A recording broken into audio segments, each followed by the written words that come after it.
Our Skoda Superb estate has been used at home and abroad for all sorts of filming trips, and as we near the end of the time we have with the car, I've got one more job for it. We love the Superb estate. It's got a great engine, a great chassis, it's massive, it's economical. Today, we're going to find out if we can make it even more economical by using this discreet little fellow. It's called the Viabtor, costs £45 and claims to be the Jesus Christ of in-car gadgetry. By just sitting in the 12-volt electrical socket, it claims to reduce carbon emissions and increase fuel economy by up to 10%. Sounds like a miracle. The way this thing works, so they say, is to steady the current required in the car's electrics. That means the ECU isn't constantly adjusting how much power is needed to work the car's various electrical systems, which apparently puts less strain on the battery and ultimately the engine.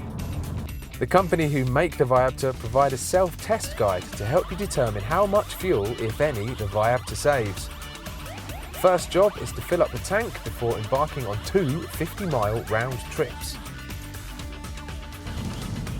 As per the instructions, I'm going to do the first journey without the Viabtor being plugged in to see how economical the car is on its own. Then I'll plug the Viabtor in and do the exact same route in the exact same driving style and see if the car's any more economical. The plan is to drive to Coventry on A roads before looping back to Birmingham via the motorway and returning to the same fuel stop.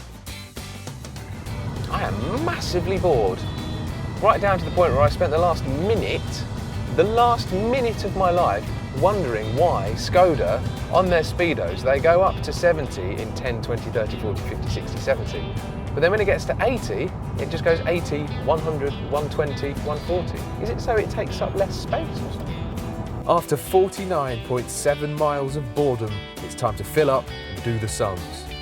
Right, so first trip done and refilled. Now for my little form here. I've done 65 miles per gallon without the Viabtor. Good one, Skoda. Now it's time for test number 2 with the little thing plugged in.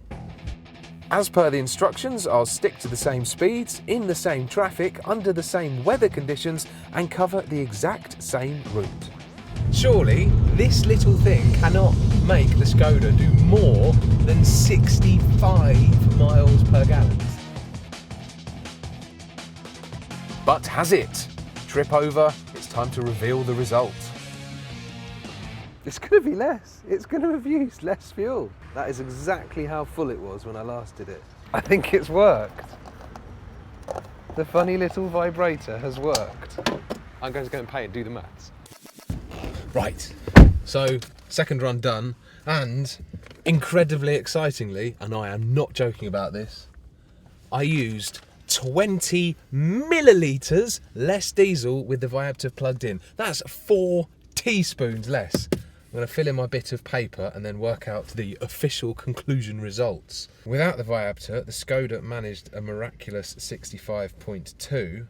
With the Viabtor, it has managed 66 miles per gallon, 66.3. The Viabtor has improved our Skoda's MPG by 1.1 miles per gallon.